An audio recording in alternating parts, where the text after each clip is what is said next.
అందరికీ నమస్కారం. రాష్ట్రంలో గత 8 నెలలుగా వాలంటీర్స్ పైన దాడి. పవన్ కళ్యాణ్ వాలంటీర్ల పైన ఇష్టానుసారంగా మాట్లాడాడు. చంద్రబాబు నాయుడు ఇష్టానుసారంగా మాట్లాడుతున్నాడు. లోకేష్ కూడా ఇష్టానుసారంగా మాట్లాడుతున్నాడు. ఈరోజు ఎవరో సుధీర్ అంట, బొజ్జల సుధీర్, వాడికి ఏమైనా బ్రెయిన్లో నరాలు పనిచేస్తున్నాయని నేను అడుగుతున్నాను. వాలంటీర్ అంటే ఈరోజు వాలంటీర్ వ్యవస్థ గురించి ఇచ్చాపురం నుంచి చిత్తూరు వరకు దేశంలో, ఆంధ్రప్రదేశ్లో, ఈ రాష్ట్రంలో జరుగుతున్నటువంటి అభివృద్ధిలో వాలంటీర్ యొక్క పాత్రని ప్రతి ఒక్కరూ కూడా ప్రశంసిస్తున్నటువంటి సందర్భం. కరోనా సమయంలో ఓ ఇన్సిడెంట్ నేను చెప్పాలనుకుంటున్నాను. ఓ కుటుంబంలో భార్య, భర్త, అత్తమామలు, పిల్లలు ఉన్నారు. ఆ కుటుంబంలో 3 నెలల బేబీ కరోనా సమయంలో పాలు లేక చాలా ఇబ్బంది పడుతుందో తల్లి.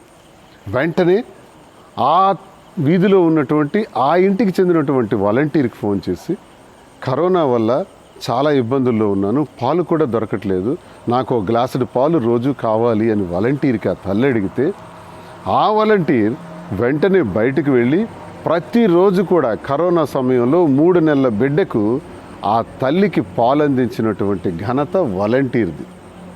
ఇది ప్రత్యక్షంగా జరిగినటువంటి సంఘటన నేను తెలియజేస్తున్నాను. ఎవిడెన్సెస్తో కూడా చూపించగలను. అంటే ఇక్కడ ఏమర్థమైందంటే, ఓ లబ్ధిదారుడు, ఓ తల్లికి భర్త ఉన్నాడు, పిల్లలున్నారు, అన్నదమ్ములు ఉన్నారు, తల్లిదండ్రులు ఉన్నారు, వీళ్ళెవ్వరు గుర్తురాలా, వాలంటీర్ గుర్తొచ్చాడు.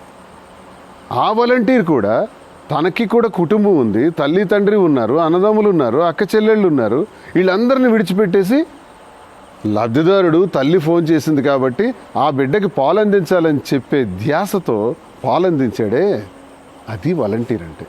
ఇలా కరోనా సమయంలో రాష్ట్రం మొత్తం కూడా ప్రతి వాలంటీర్ కూడా కరోనా సమయంలో ప్రతి పేషెంట్ని కూడా ఆదుకున్నారు. ప్రతి ఇంటికి 1000 రూపాయలు తీసుకెళ్ళి ఇచ్చారు, బియ్యం ఇచ్చారు, టీకాలు వేయించారు. కోవిడ్ సెంటర్స్కి మొత్తం రోగులందరినీ కూడా పంపించి కోవిడ్ ప్రమాదం నుంచి బయటకు వచ్చేటట్టు ప్రాణాలను కాపాడినటువంటి వాలంటీర్. అసలు వాలంటీర్ అంటేనే the person who works for the people without expecting any profit. ఏ లాభాపేక్ష లేకుండా పనిచేసేవాడే వాలంటీర్. అసలు ఈ 50 ఏళ్లకు ఓ వ్యక్తిని నియమించటం, ఆ నియమించిన వ్యక్తికి వాలంటీర్ అని పేరు పెట్టడం అన్నది ఒకటి ఉందే ఆలోచన. జగన్మోహన్ రెడ్డి గారి మస్తిష్కంలో ఇంత గొప్ప ఆలోచన రావటమే ఒక సాల్యూట్ చెప్పాలి. వాలంటీర్ అని పేరు పెట్టి ఆ వాలంటీర్ ద్వారా ప్రభుత్వ పథకాలన్నీ అందజేసేటట్టు, అమ్మఒడి, రైతు భరోసా, చేయూత, జగనన్న విద్యా దీవెన, జగనన్న వసతి దీవెన, ఆరోగ్యశ్రీ, వైఎస్ఆర్ ఆరోగ్య ఆసరా, నాయబ్రాహ్మణులు, రజకులు, ఆటో రిక్షాలు, ఇలా ఎన్ని పథకాలు. ఈ పథకాలన్నీ కూడా వాలంటీర్ ప్రతి గడపకు కూడా అందజేశాడు. ఈ 5 ఏళ్లలో 1,65,00,000 గృహాలుంటే 2.5 లక్షల మంది వాలంటీర్లు, 12,65,00,000 మంది లబ్ధిదారులకి ప్రభుత్వ పథకాలు అందజేశారు. ఇప్పుడు చూద్దాం, ఎక్కడైనా సరే ఈ రాష్ట్రంలో ప్రభుత్వ పథకం అందుకున్నటువంటి లబ్ధిదారుడు ₹1 లంచం ఇచ్చాడా? ₹1 లంచం వాలంటీర్ ఎక్కడైనా తీసుకున్నాడా? పోనీ రాజకీయాలకు అతీతంగా కులం చూడం, మతం చూడం, జాతి చూడం, జెండా చూడం, రంగు చూడం, రాజకీయం అసలే చూడం అని జగనన్న చెప్పిన మాట.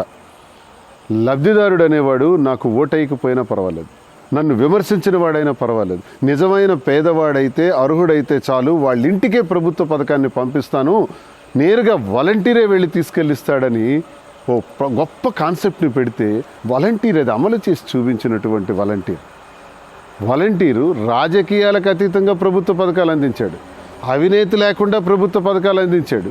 ఈరోజు ప్రతి 50 ఏళ్లలో కూడా లబ్ధిదారులు అంటున్నారు, మాకు అన్ని అవసరాల కన్నా వాలంటీర్ అవసరమే మాకు చాలా అత్యవసరం, వాలంటీరే మాకు ప్రాణం, మాకు సర్వస్వం, జగనన్న పంపిన ప్రతి ప్రభుత్వ పథకాన్ని వాలంటీర్ మా ఇంటికి తెచ్చి అందించాడు అని ప్రజలందరూ సంతోషిస్తుంటే, ఓవైపు తమిళనాడులో కూడా స్టాలిన్ లాంటి వాళ్ళు, ఆ ముఖ్యమంత్రి గారు కూడా వాలంటీర్ సిస్టమ్ని అమలు చేయాలనుకుంటుంటే, మరోవైపు రేవంత్ రెడ్డి గారు కూడా సచివాలయ సిస్టమ్ని అమలు చేయాలనుకుంటే, కరోనా సమయంలో అమెరికన్ ప్రెసిడెంట్, అప్పటి ప్రెసిడెంట్ ట్రంప్ ఒక మాట అన్నాడు, the south Indian chief minister who established the volunteer system in Andhra Pradesh Through that system, he is collecting all the information from all the corners within 15 minutes to his dashboard అన్నాడు. అంటే ఒక south Indian chief minister volunteer వ్యవస్థ ద్వారా ఈ రాష్ట్రం నలుమూలల నుంచి ప్రతి సమాచారాన్ని 10 నిమిషాల్లో రప్పించుకుంటున్నాడట. వై కాంట్ వి, మనం ఎందుకు అమలు చేయకూడదు? ప్రపంచానికి తాకింది వాలంటీర్. ఈ లఫూట్గాడు పవన్ కళ్యాణ్కి తాకలేదు, చంద్రబాబు నాయుడికి తాకలేదు, పప్పుగాడికి తాకల. ఇంకెవడో ఈరోజు సుధీర్ అంట వాడు మాట్లాడుతున్నాడు. అరే మీకేంటి తెలుసురా వాలంటీర్? మీ ఊర్లోకి వెళ్ళండి, మీ వీధిలోకి వెళ్ళండి, మీ ఇంటి పక్కన ఉన్నటువంటి ఓ గృహానికి వెళ్ళండి, చూడండి వాలంటీర్ గురించి ప్రజలకు అడగండి. పవన్ కళ్యాణ్ గారు చెప్తున్నాడు వాలంటీర్ల వల్ల విమెన్ ట్రాఫికింగ్ జరిగిందని. నీకు ఎవడు చెప్పాడరా? కేంద్ర నిఘా బృందాలు చెప్పాయి. కేంద్ర నిఘా బృందాలు నీకు చెప్పారు. నువ్వెవడు అసలు కేంద్ర నిఘా బృందాలు నీకెందుకు చెప్తే? నువ్వేమైనా ఎంప్లాయీవా? నువ్వేమైనా ఆఫీసర్వా? నువ్వేమైనా ఇంటెలిజెన్స్కి సంబంధించినవాడు? అసలు కోన్ కిస్క గడివి నువ్వెవడు? నీకెందుకు చెప్తాయి కేంద్ర నిఘా బృందాలు? చెప్పాయి. మరి చెప్పినప్పుడు కేంద్ర నిఘా బృందాలు కళ్ళు మూసుకొని నిద్రపోతున్నారా? 30,000 మంది మహిళలు తప్పిపోతే దానికి కారణం వాలంటీర్ అని చెప్పాడే ఈ నీచుడు పవన్ కళ్యాణ్ గారు. మరి అలా చెప్పేటప్పుడు కేంద్ర నిఘా బృందాలు పవన్ కళ్యాణ్కి చెప్పాయే కానీ దాని మీద యాక్షన్ ఎందుకు తీసుకోలేదు? వాళ్ళెందుకు రంగంలో దిగలేదు? వాళ్ళెందుకు స్టేట్ పోలీస్కి ఇన్ఫార్మ్ చేయలేదు? ఆ 30,000 మంది పోనీ మరో ప్రశ్న కూడా అడుగుతాడు. 30,000 మంది మహిళలు అదృశ్యం అయితే ఈ రాష్ట్రంలో ఎక్కడైనా ఈ మహిళ అదృశ్యం కావడానికి ఈ వాలంటీర్ కారణం అన్న కంప్లైంట్ ఉందా? ఒక ఎఫ్ఐఆర్ రిజిస్టర్ అయిందా?